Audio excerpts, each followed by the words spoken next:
All right, welcome back to another video. Today I wanted to share with you another quick tip about marketing and private practice growth, and hopefully we'll keep it under 2 minutes this time, but no promises. Without any further ado, let's jump right into the video.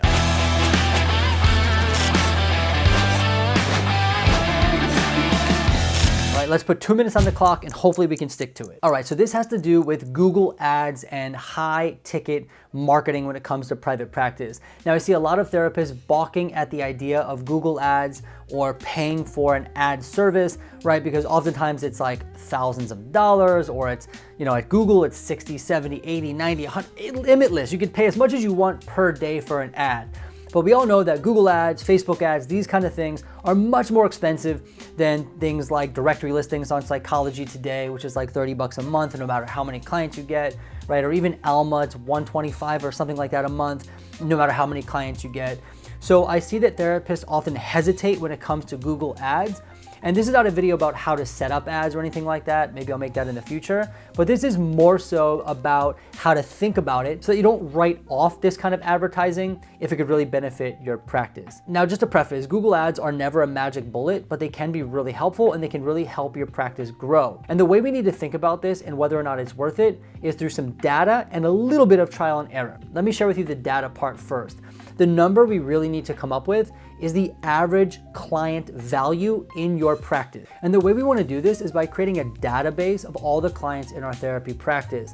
And we want to keep track of a few numbers. Number one is the number of sessions clients have in your practice. So maybe you've seen someone 5 times and they discharge. Maybe you saw someone 100 times and then they discharge. Maybe you've seen someone 95 times and they're still with you.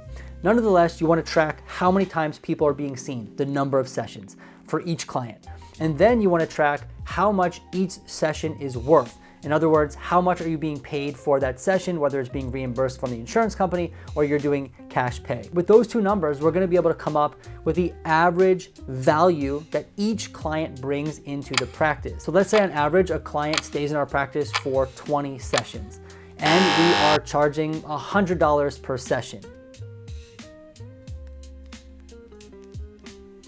That's right, I actually had to multiply that on a calculator because I don't do math. Then what you would do is multiply 20, the average number of sessions, times 100, the average session value, and you'd come up with $2,000. That means that on average, a client who comes into your practice and begins care with you is worth $2,000. This is the number you need to keep in mind when running something like Google Ads. So now what you would do is you would run a Google ad. Now with Google Ads, you do have to do some trial and error, right? There's a lot of things you have to mess around with and play around with. You got to try it out for a month or a couple months, actually, more than a couple months to see if it's working.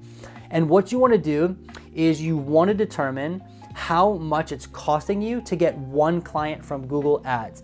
So let's imagine you have a Google ad, you run it, you invest $500 a month in a Google ad. And when it comes to Google ad numbers, 500 is actually not that high, but for a therapist and in the therapy world, it's a high price tag for marketing, right? So let's imagine though, we pay $500 a month for our Google ad and we get 2 clients that stick with our practice.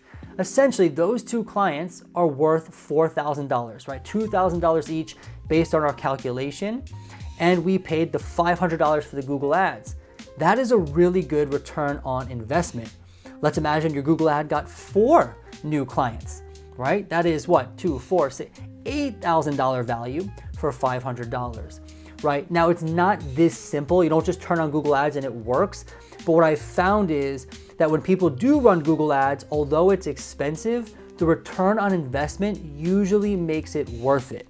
So I want to encourage you to think about marketing in that way.